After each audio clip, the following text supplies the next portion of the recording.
Hi guys, welcome back with me again in this channel. On today's video, I'm gonna show you how you can put an overlay over a main video and then make it transparent.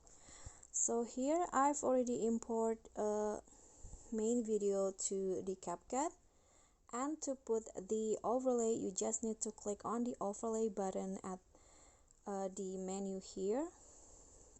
Click on add overlay and choose the video overlay that you want.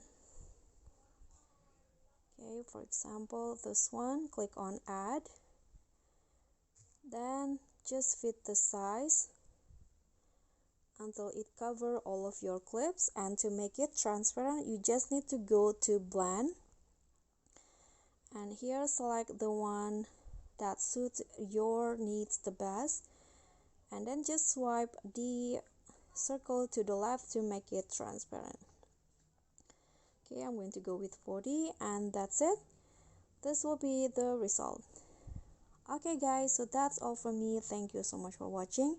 If you enjoyed the video, please give me a like and smash that subscribe button down there, and also remember to leave a comment and click on the thanks. Thank you.